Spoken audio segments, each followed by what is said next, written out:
Hey guys, welcome back to another video. Today we're going to talk about whether or not the D750 is still a camera you should buy in 2020. Alright, so let's get right into it. So why did I buy this camera? I bought this camera back in 2017. I wanted this camera for such a long time because Brandon Wolfel, one of my favorite photographers of all time, I knew he had this camera, so I thought to myself, wow, if I get this camera, the only thing that's going to be holding me back from creating photos as good as his is my editing. It allowed me to take photos that had all of the potential, and the only thing missing was my education in terms of editing. So I bought this camera way before I had a photographic style, and eventually I developed my style and used this camera. I'll tell you a funny story. Back when I first got this camera, I drove all the way down to Miami. It was like a 2-hour drive to meet the guy that I was buying the camera from. And his name's Jose Coelho. Shout out to you if you're watching this right now. This camera has so many memories behind it. I used it for 3 years and it was just amazing. So I drove down to Miami and I was meeting this guy. I didn't know him yet at that time. I was as cautious as you should ever be with a Craigslist purchase, and I asked him to meet me at a police station because I heard from a friend of mine, well, I heard from my mom's friend. My mom was super worried about me meeting up with someone from Craigslist, so she asked her friend that does a lot of sales on Craigslist, and the guy recommended that I meet up with this guy who was buying the camera from at the police station. So we met at the police station. I gave him $1,100 for this camera. He originally listed it for $1,500, and this is back in 2017. So anyway, I got this camera from him for $1,100, and then that day I went and shot around in Miami, and I had some amazing pictures already that first night. I'll never forget it. It was one of the most exhilarating experiences, going and upgrading from crop to full frame. It was just to die for. There's nothing. It's like when you watch one of the best movies ever for the first time, and then you can never watch it over again and feel the same way. And that's the feeling you get when you first shoot on full frame going from crop. All this extra space is unlocked. 3 years later, I definitely would still recommend this camera. And so let me explain to you why I upgraded. The reason why I upgraded, the reason why you're watching me right now, is because I wanted to film more YouTube videos.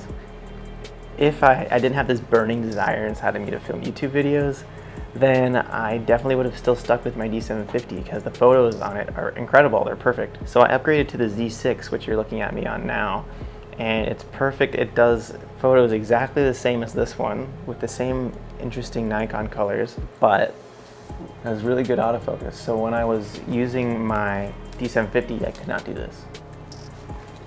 Couldn't do this. I'd always have to go and get up and check if I was in focus or not, and now I don't have to worry about it anymore, so that's really great.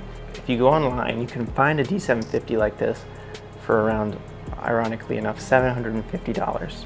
Pick up a Sigma 35. I would recommend you get one of these. It would be about probably about $500 for a used Sigma 35 like this one, and then you can here's the D750, by the way. You can see it up close. So you can pick up a Sigma 35 and make sure you get it for Nikon. And it'll go right on there. Just make sure you buy the D750 body only. So you got the D750 and a Sigma 35. This would be about a $1,250 setup. So let me show you a look of my Z6 here. So this camera has really great video. The only problem I had with it was that it was bad autofocus. So as you can see, the quality here is just really fantastic. I got my little periscope mount on top of my Z6 so I can see myself. But anyway, a portrait on this thing, oh, it just takes beautiful, beautiful portraits. I'll take one of you right now. All right, I just took a portrait of you sitting right there. Just so beautiful. I love the way this camera renders photos. It's just amazing. I actually learned some things about this camera once I got the Z6 because I realized that there were some settings that I just found on the Z6 that my D750 had all along. such as customizing these front buttons. Really cool feature. So yeah, now I assigned both on my Z6 and on this camera that when I press this button above here on my finger, it goes straight to preview. So now whenever I want to look at my pictures, I don't have to press the preview button on the side right here. I just don't even have to move my finger. I just push the button here with my middle finger and my preview will come up. So that's a really great thing I learned about this one, is you can assign the PV button, and on there it's FN1. There's FN1 and FN2, and here is FN and PV. I don't even know what PV does. I think it's preview, but I never understood what that did to begin with. But yeah, anyway, still great portrait camera. And if you're getting started with portraits, definitely pick up a D750. If you're just starting with portraits, don't get a crop sensor camera. It's just going to hold you back, because that's what I did. I got the crop sensor, I got the D3300 when I first started. When I did upgrade to the D750, all the photo shoots I had done on the D3300 for the past year before getting this one, I didn't want to use them anymore because the files didn't even compare. I didn't even bother ever touching those files ever again. So let's say you're just starting fresh with photography and you pick up a D750. One day when you figure out your editing style, you'll be able to go back and re-edit those photos because they're going to be on the same great camera and they'll still be great files, but they just, at that current time, you're not going to have the potential to edit them great. But going back, when I want to edit old photos, I don't want to touch my D3300 files because they just don't have the same potential with my style that I created on my D750. I just want to say something about this camera, the Z6. When I did get it initially, I was having second thoughts about it because I realized that the colors were a little bit off. It wasn't exactly the same as the Z750, and I couldn't get the colors to look exactly the same as my photos on the D750. But eventually, I figured out that I just needed to make a couple of adjustments in the camera calibration panel. So in order to make my photos on the Z6 look like the photos I was taking on this D750, I only had to move my green slider under the camera calibration a little bit, and that fixed it completely. And maybe I think I moved the red a little bit. I moved the green and the red in the camera calibration to the left, and it fixed it. That's it. That's all there is to know. If you want to do portraits, but you also want to do video, but you're on a budget, I have one solution for you. This is my solution for you if you are on a budget, but you also want to have high quality portraits. So I started off with the D750, as you know, but I wanted to get my YouTube channel started.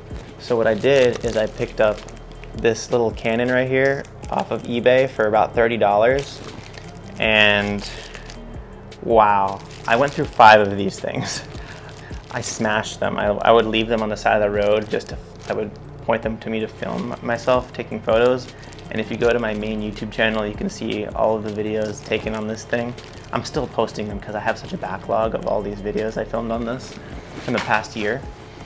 But that thing is great for filming photo shoots. I probably am still going to start using it because I don't want to use the 2 Z6s for, I don't want to use this for portraits. I want to start using this for portraits. So I'm not going to use my Z6 for BTS. I'll probably get a, I don't know. I still can't think of anything more reliable and more like something I trust to leave on the sidewalk while I'm shooting more than this. This is probably the best if you need to get BTS. It's called a PowerShot ELPH 500HS. I'll leave a link for it in the description. And I got a bag here. It's got chargers and I got tons of batteries. I bought like 5 batteries for it. So whenever it would die, I just would switch one out. So yeah, that's all the advice I have for you guys in terms of cameras. Everything I know in terms of everything I've gone through with photography. If you're a Canon guy, if you're a Sony guy, there's probably also great options for you guys.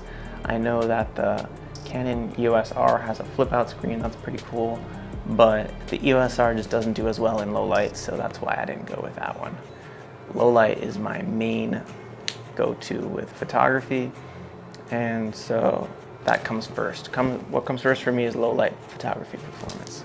And the Z6 does very well. It does almost just as good as the D750. I'm still getting used to it. I feel like it does have more potential than the D750. I just haven't figured it out I just recently figured out that you can turn on vibration reduction for normal Sigma lenses on this thing because it has vibration reduction built into the camera.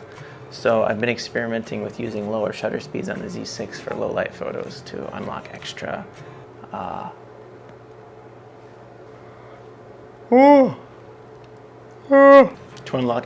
potential with this camera.